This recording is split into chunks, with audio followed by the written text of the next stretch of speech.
Pagkatapos nga ng trahedyang nangyari sa amin kahapon, ang kapalit naman ng matinding stress ay napakagandang tanawin. Parang wala kami sa Pilipinas, no? Sobrang kapal ng mga suot namin at talaga naman sobrang lamig din. Pero pagkatapos nun, problema na naman sa mga first time mag-camping. Dahil anak syuta, tinapos nga ang una naming problema, binagyo naman kami ngayon. Mapapasabi ka na lang talaga na ang pagka-camping ay hindi para sa lahat. Pinasok kami ng tubig sa tent at talaga naman napakalakas ng hangin. Mapapasabi ka na lang talaga ng naksyuta.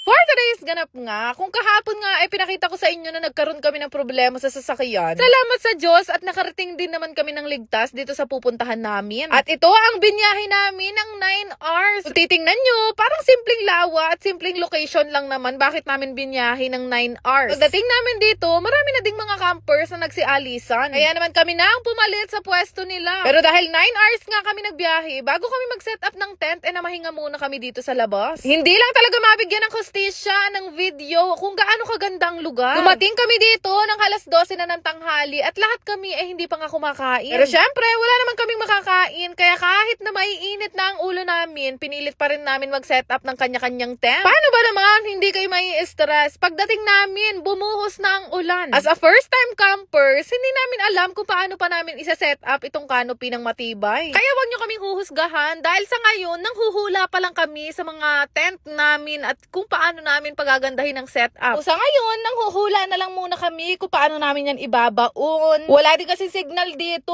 kaya hindi kami makanood sa YouTube University. Ang sabi ko na lang sa kanila, silipin na lang muna natin ang patago yung kabila kung paano nila sinet up. Mahirap pala yung mula-mula laka, tapos bumili ka ng tent na hindi automatic.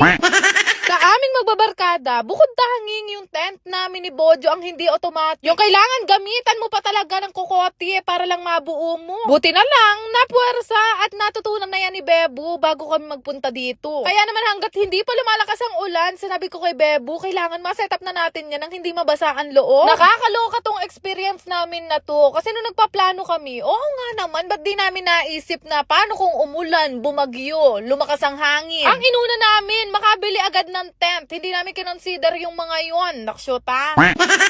Mabilis lang din naman namin na-set up itong tent namin at talagang pinagtulungan na namin ni Bebo dahil syempre may kanya-kanya din naman kaming mga tent. Sa aming magbabarkada, kami na nga yung merong pinakamalaking tent. Ang iniisip ko lang ngayon, yung nabili pala namin, summer tent. So paano namin iraraos ang lamig dito sa Benguet? Yung lamig dito, hindi siya parang bagyo lang guys ha. Nataon lang nung nagse-set up kami, alas 12 yan, kaya medyo mainit pa ngayon. Buti na lang din, bago kami magpunta dito, ready yung mga tali namin. Umorder din kami ng mga kagaya ng pamukpok, pambaon. Nung ma-set up na nga yung tent namin, nagsimula na rin ako mag-ayos dito sa loob. Meron din kasi akong bit-bit o nabili na portable na airbed. So kadalasan sa mga campers na nakikita ko, ganito din naman yung gamit nilang higaan. Kanya-kanya kami ng paraan kung paanong hindi papasukin ang tent namin dahil nga nung mga oras na to, palakas ang ulan. Pero kahit na umuulan, ang goal pa rin natin ay maging aesthetic ang ating tent para syempre maganda sa my day. Nagmamadali na ako niyan guys na ayusin tong tent namin kasi lumalamig na. Buti na lang, may katulong din ako dito si Kabang Nas. Maliit lang din kasi yung tent nila, kaya konti lang yung gamit. Kaya mabilis lang din sila matapos. Pero sabi ko nga sa inyo tututuhanin ko talaga na meron pa akong side table, sopa. Kompleto pa ang carpet ko. Meron ng carpet na makapal. Meron pang carpet na pan-design, loko. Prioritize ko rin guys, yung hihigaan namin. Kailangan komportable kami, makapal, at hindi kami malalamigin. Ito sa labas, naglagay na lang din ako ng mat para hindi masyadong madumihan yung loob ng tent namin. So lahat naman ng yan, nakita ko lang din sa lahat ng mga pinanood ko na video. Sayang lang, hindi dumating agad yung arenola na in-order ko. Pero ayun nga, fast forward, nung matapos ko nang ayusin yung tent namin, ginayak ko na agad itong mga aso dahil syempre, sila ang unang kakatugin. Sabi ko nga sa inyo, hindi lang kami ang may mga dalang flapper jacket, pati itong mga aso ko, inorderan ko. Dalawa yung dala namin sa alaga namin, ito nga si Lily at si Lala. Bago pa lang maghapon, sinuotan ko na sila na makakapal na mga jacket. Siguro naninibago sila. Abay, malayo kasi talaga ang klima dito, compare mo naman sa Bulacan. Pero ayun nga, nung maayos na lahat ng gamit namin, nagbihis na rin kami ni Bebo dahil talaga naman sobrang lamig na. Nung mga bandang alas 4 kasi, bumaba na agad ang degree ng 10. Imagine, nung nasa Japan kami guys,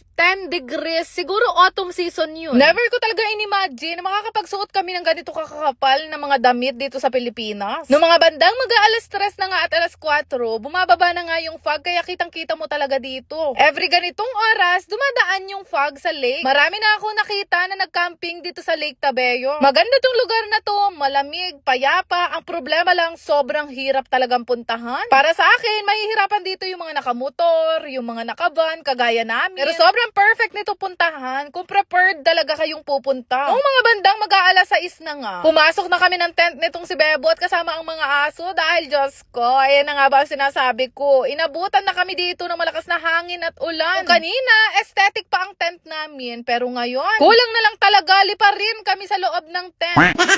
Pero kahit na ganun pa man, nakapagluto pa rin kami ng nilaga para sa pananghalian namin. Nakakaloka lang kasi unang araw namin, napakarami na agad nangyari.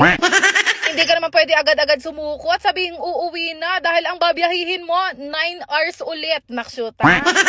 Bad na babad na nga yung tent namin lalo na sa loob. Kaya ang sabi ko kay Bebo, iharang niya na muna sa harapan yung Montero fully paid.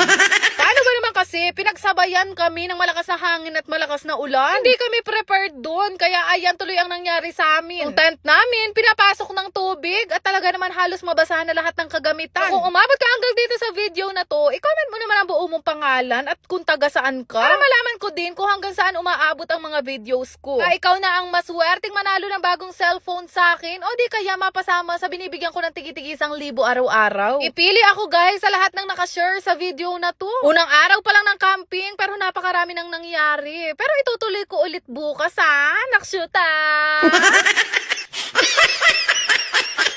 Lang naman, salamat! New Year na, kaya kailangan new na din ang cellphone mo. Ito ay libre lang sa mga lagi naka-follow at nagsishare ng mga videos ko. Pero paano nga ba ang manalo? I-check mo lang dyan sa comment section.